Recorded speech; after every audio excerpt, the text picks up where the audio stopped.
നൽകുന്നുണ്ട്. ഇനി നമ്മൾ പോകുന്നത് ബംഗളൂരുവിലേക്ക്. അരുൺ പൂപ്പറമ്പയുണ്ട് തത്സമയ വിവരങ്ങളുമായി. അരുൺ, കർണാടകയിൽ എക്സിറ്റ് പോൾ ഫലങ്ങൾ കോൺഗ്രസിന് നിരാശയുണ്ടാക്കുന്നതാണ്. കഴിഞ്ഞ ലോക്സഭാ തെരഞ്ഞെടുപ്പിൽ BJPക്ക് ഉണ്ടാക്കാൻ പറ്റിയതുപോലെയുള്ള നേട്ടം ഇക്കുറിയും ഉണ്ടാക്കാൻ പറ്റും. അവിടെ ഒരു ഭരണവിരുദ്ധ വികാരം സംസ്ഥാന സർക്കാരിനെതിരായി അതൊക്കെ പ്രതിഫലിക്കുന്നുണ്ട് എന്ന തരത്തിലേക്കൊക്കെ എക്സിറ്റ് പോൾ ഫലങ്ങൾ വരുന്നു.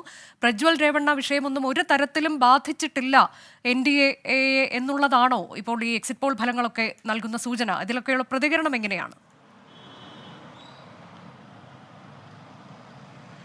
അനുജ, കർണാടകയുടെ ഒരു പൊതു വോട്ടിംഗ് സ്വഭാവം എടുത്തു നോക്കിയാൽ നമുക്കറിയാം, ഈ ലോക്സഭാ തെരഞ്ഞെടുപ്പിന്റെ ചരിത്രത്തിൽ കഴിഞ്ഞൊരു 35 വർഷമായി പൊതുവെ BJPക്ക് അനുകൂലമായാണ് ലോക്സഭാ തെരഞ്ഞെടുപ്പിൽ വോട്ടർമാർ, കന്നഡികർ ചിന്തിക്കാറുള്ളത്. നിയമസഭാ തെരഞ്ഞെടുപ്പിന് ഒരു വ്യത്യസ്തമായ ഒരു വോട്ടിംഗ് പാറ്റേൺ ആണ് ഉണ്ടാകുന്നത്. 2019 അത് പ്രകടമായി തന്നെ തെരഞ്ഞെടുപ്പിന്റെ ഘട്ടത്തിൽ, അതായത് ഒരു BJP തരംഗം, ഒരു BJPക്ക് അനുകൂലമായ ട്രെൻഡ് എന്ന രീതിയിലൊക്കെ ആ സ്വഭാവം പ്രകടമായിരുന്നു. എന്നാൽ ഈ തവണ നമ്മൾ ഉൾപ്പെടെ കർണാടകയുടെ വിവിധ മണ്ഡലങ്ങളിൽ സഞ്ചരിച്ചതാണ്. അങ്ങനെ ഒരു BJPക്ക് അനുകൂലമായ ഒരു തരംഗമോ BJPക്ക് ഒരു വലിയ മേധാവിത്വം തോന്നുന്ന രീതിയിൽ ഒരു സ്വഭാവം അങ്ങനെ ഒരു പ്രകടമായിരുന്നില്ല എന്നതാണ് ഏറ്റവും പ്രധാനപ്പെട്ട കാര്യം. അതിൽ പ്രധാനപ്പെട്ട ഒരു ഘടകം ഈ തെരഞ്ഞെടുപ്പിന്റെ ഘട്ടത്തിൽ പ്രതികൂലമായിട്ടുള്ള രാഷ്ട്രീയ സാഹചര്യം BJPക്ക് എതിരായി ഇത്തരത്തിൽ ഇപ്പോൾ സൂചിപ്പിച്ച പോലെ തന്നെ ഈ പ്രജ്വൽ രേവണ്ണ കേസ് ഉൾപ്പെടെയുള്ള കാര്യങ്ങൾ അടിസ്ഥാനമാക്കി ഉണ്ടായിരുന്നു.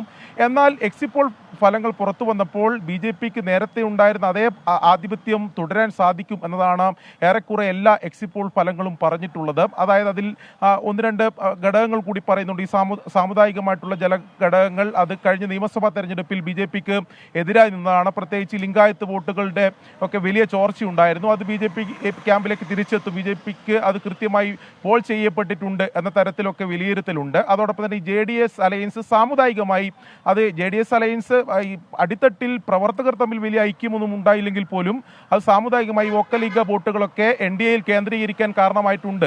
ഈ ഘടകങ്ങൾ കൊണ്ടാണ് BJP ഈ തവണയും 20-ലധികം സീറ്റ്, 25 സീറ്റിലൊക്കെ എത്തും എന്നൊക്കെ പല സർവേകളും പറയുന്നുണ്ട്. സ്വാഭാവികമായും BJP തരംഗം എന്ന് തന്നെ ആണ് ഈ എക്സിറ്റ് പോൾ ഫലങ്ങൾ പറയുന്നത്. എന്നാൽ കോൺഗ്രസ് ക്യാമ്പിന്റെ ആത്മവിശ്വാസം ഇപ്പോൾ DK ശിവകുമാർ 2 തവണയായി പ്രതികരണം നടത്തിയപ്പോഴും പറഞ്ഞത് 2 അക്കത്തിലേക്ക് എത്തും. അവർക്ക് ആത്മവിശ്വാസത്തിൽ ഒരു കുറവുമില്ല. അവരുടേതായ ഗ്രൗണ്ട് ലെവൽ കണക്കുകളിൽ അവർക്ക് 10 മുതൽ 14 സീറ്റ് വരെ അവർക്ക് ലഭിക്കുമെന്ന കാര്യത്തിൽ ഒരു തരത്തിലുള്ള സംശയവുമില്ല എന്നതാണ് DK ശിവകുമാർ ആവർത്തിച്ചു പറയുന്നത്. അതിലവർ പ്രധാനമായും പറയുന്നത് ഈ അടിയൊഴുക്ക് കൃത്യമായി കർണാടകയിൽ ഉണ്ടായിട്ടുണ്ട്. അത് തിരിച്ചറിയാൻ ഈ ഏജൻസികൾക്കൊന്നും സാധിച്ചില്ല. പ്രത്യേകിച്ച് സ്ത്രീകളുടെ വോട്ടുകൾ. അതായത് 2 കാര്യങ്ങളാണ്. ഈ പ്രജ്വൽ രേവണ്ണ കേസുമായി ബന്ധപ്പെട്ട വിഷയം വടക്കൻ കർണാടകയിൽ ഇവർ BJP കേന്ദ്രങ്ങളിൽ ഉൾപ്പെടെ വലിയ മാറ്റം ഉണ്ടാക്കും. അത് സ്ത്രീ വോട്ടർമാരിലുള്ള ഷിഫ്റ്റിന് കാരണമാകും. അതോടൊപ്പം തന്നെ കോൺഗ്രസ് നടപ്പിലാക്കിയിട്ടുള്ള, കഴിഞ്ഞ 1 വർഷമായി നടപ്പിലാക്കിയിട്ടുള്ള ഈ ജനങ്ങൾക്ക് നേരിട്ട് പ്രയോജനം ലഭിക്കുന്ന നിരവധി പദ്ധതികൾ, അത് സ്ത്രീകളുടെ ഉന്നമനത്തിന് വേണ്ടി അത് ഫോക്കസ് ചെയ്തുകൊണ്ടുള്ള ചില പദ്ധതികൾ ഉണ്ടായിരുന്നു. 5 ഗ്യാരണ്ടികൾ ഉണ്ടായിരുന്നു. ഇത് കൃത്യമായി പ്രതിഫലിച്ചിട്ടുണ്ട് എന്നതാണ് പറയുന്നത്. അത് ഗ്രാമീണ തലത്തിൽ ഉൾപ്പെടെ കൃത്യമായി ഗ്രൗണ്ട് ലെവലിൽ പ്രതിഫലിച്ചിട്ടുണ്ട്. ഇതൊന്നും എക്സിറ്റ് പോൾ ഫലങ്ങളെ അത്തരത്തിലുള്ള ഒരു വിലയിരുത്തലിലേക്ക് പോയിട്ടില്ല. അതുകൊണ്ട് തന്നെ അവരുടെ ആത്മവിശ്വാസത്തിൽ ഒരു കുറവുമില്ല. 14 സീറ്റോളം ലഭിക്കുമെന്ന ആത്മവിശ്വാസത്തിൽ തന്നെയാണ് കോൺഗ്രസ് ക്യാമ്പ് ഇപ്പോഴും ഉള്ളത്. അനുജ, അതാണ് കർണാടകയിൽ കോൺഗ്രസ് ക്യാമ്പ് ഇപ്പോഴും വലിയ പ്രതീക്ഷയിലാണ്. എക്സിറ്റ് പോൾ ഫലങ്ങളെ പൂർണ്ണമായി തള്ളിക്കളയുകയാണ് കോൺഗ്രസ്. വിധി ദിനത്തിൽ 24 മാജിക് ജൂൺ 4 ചൊവ്വാഴ്ച രാവിലെ 5 മണി മുതൽ 24-ൽ.